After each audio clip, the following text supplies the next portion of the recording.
See, 2025 வந்து it's got very interesting IPL. உங்களுக்கு தெரிஞ்ச மெகா ஆக்ஷன் இப்பதான் முடிஞ்சிருக்கு. நான் முந்தானது கூட ஃபங்க்ஷன்ல நீங்களா இருந்தீங்கன்னு நினைக்கிறேன். ப்ராப்ளம் முக்காசி பேர் இருந்திருப்பீங்கன்னு நினைக்கிறேன். அந்த ஒரு புக் லான்ச்ல சிஎஸ்கே புக் லான்ச்ல நீங்க இருப்பீங்க, நீங்களா இருந்திருப்பீங்கன்னு நினைக்கிறேன். அங்கேயும் பார்த்தேன் தோனி இருந்தாங்க, அஸ்வின் இருந்தாங்க. ஸோ ஐ திங்க் சிஎஸ்கே நல்லா பண்ணும் நம்பிக்கை இருக்கு. ஏன்னா நல்ல டீம் ஃபார்ம் பண்ணிருக்காங்க, ஒரு மாதிரி பேலன்ஸ் இருக்கு. CSK, Mumbai Indians, RCB, SRH and DC, இது ஒரு 4-5 டீம். இந்த மாதிரி 5 டீம் நல்லா இருக்கு எனக்கு தோணுது. பட் சில பேர் பையனை கேட்டா அனிருத்தா கேட்டா அவங்க கேட்டா பஞ்சாப் நல்லா இருக்குன்னுவான். ஸோ ஒரு நீங்க பாத்தீங்கன்னா இந்த வருஷம் கொஞ்சம் அப்படியே போகும். Ashwin comeback good. அவன் ஏன்னா அவன் நல்லது குட். அவன் செப்பாக்ல பிரமாதமா வச்சிருக்கான் ரெக்கார்ட். ஆக்சுவலா நீ பாத்தீங்கன்னா அஸ்வின் வந்து செப்பாக்ல ஃபென்டாஸ்டிக் ரெக்கார்ட் இருக்கு அவனுக்கு.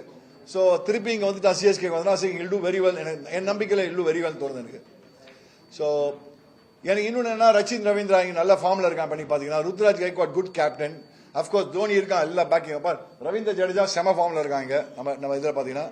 And of course Devon Conway will be a brilliant player. So I think நல்லா இருக்கும் மேட்சஸ்லாம். நீ பார்த்தீங்கன்னா 23rd வந்து ஒரு பயங்கர match, India versus Bombay match. Already என்ன போட்டு டிக்கெட் எல்லாம் போட்டு இருக்காங்க. எங்க போவேன் டிக்கெட் சொல்லுங்க.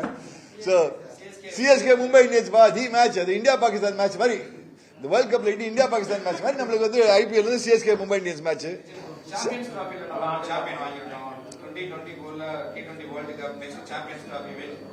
அடுத்தடுத்து பிக் வின் மூலை முடுக்கில் இருக்கக்கூடிய கிராமங்கள் இருக்கக்கூடியவங்களுக்கும் கிரிக்கெட் போய் சேருது. திருப்பி ஒரு கிரிக்கெட் ரொம்ப பிரபலமாகுது அப்படின்ற ஒரு தாட் வருது சார். 1983 அப்புறம் ஒரு கிரிக்கெட் பெரிய. சரி, நீங்க பாத்தீங்க, எஸ் நீங்க குட் வெரி குட் क्वेश्चन. நீங்க பாத்தீங்கன்னா அந்த தேங்க்ஸ் டு தட் நீங்க பாத்தீங்கன்னா சின்ன கிராமத்துல போய் கிரிக்கெட் வந்து எவ்வளவு பெரிய கிரிக்கெட்டர்ஸ் வராங்க பாருங்க. நீங்க அதை பாருங்க, எவ்வளவு பேர். பூம்ராலாம் எங்க ஒரு ரூரல் ஏரியால தான் வரான், சின்ன ஊர்ல தான் பூம்ரா வந்திருக்கான்.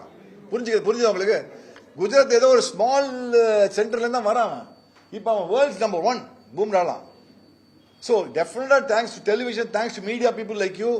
Television media, அந்த டெலிவிஷன் இருக்கிறதுனால அது எவ்ரி ஸ்மால் சென்டர் போயிருக்கு. Television and digital and what you call social media போனால இப்ப எவ்ரி ஸ்மால் சென்டர் போயாச்சு உங்களுக்கு கிரிக்கெட்லாம். அதனால நம்ம ஊர் ட்ரெமெண்டஸ் டேலண்ட் இருக்கு, மறக்காதீங்க. செம்ம டேலண்ட் இருக்கு நம்ம ஊர்ல, அவுட்ஸ்டாண்டிங் டேலண்ட் இருக்கு. அதான் சொன்னேன், பூம்ரா கிளாசிக் எக்ஸாம்பிள் பூம்ரா தான். இப்போ வேர்ல்ட்ஸ் நம்பர் 1 கிரிக்கெட்டர் தான். நம்பர் 1 கிரிக்கெட்டர் தான் யார் சொல்லுவீங்க நீங்க? பூம்ரா தான். கரெக்டா? Number 1 cricketer. சோ அந்த மாதிரி இருக்கு கிரிக்கெட்னால thanks to this what you call media, super penetration நம்ம ஊர்ல இருக்கு.